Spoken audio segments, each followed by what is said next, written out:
All great architecture is, in some sense, a promise. A promise made in the present to the future. And that's exactly what Australian couple Josh and Scotty are seeking to achieve with their new home. Welcome to Grouse Designs.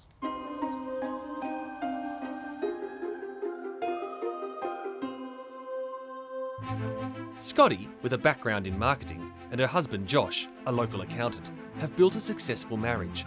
But now they're hoping to build something even greater, an Australian budget house. Well, here we are. How's it coming along?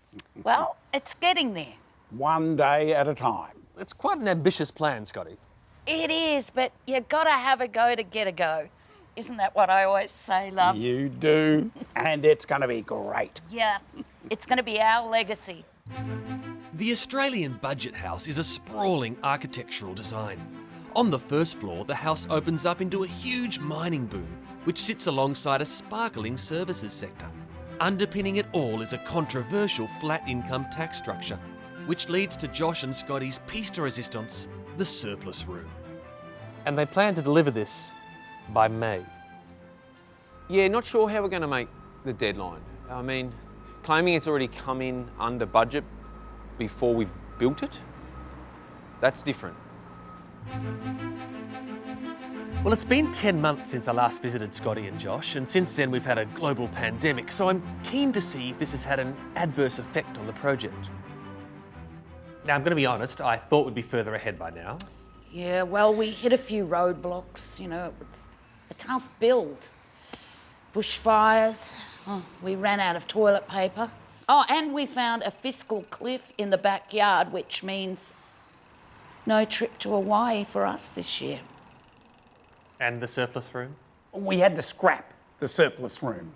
Well, the council wouldn't approve it. But you'll still be finished by May? Yeah.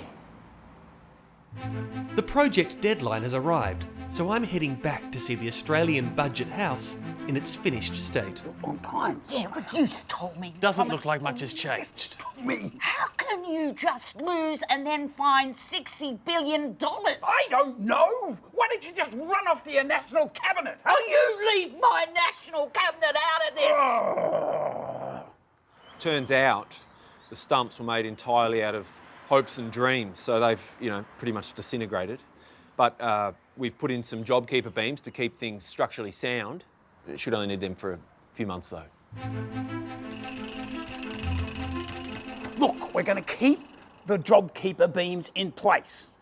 And over the next few months, we'll start taking them out and save some money. Oh, if you do that, the roof will fall in, you idiot! Well, I'm not the one who wanted the debt ceiling. Jesus. With the project now 5 months overdue, I'm starting to wonder if the Australian budget house will ever be completed.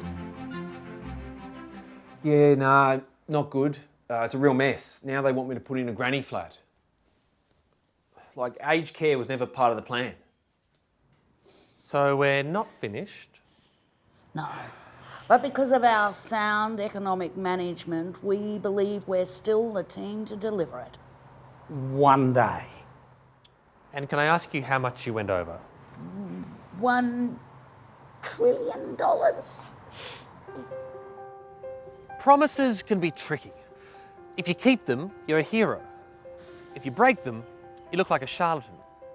But despite missing their deadline and going over budget, Scotty and Josh have been clever in the way they've justified their expenses and in the process created something bold and lasting. Something that hasn't been seen around these parts for 30 years.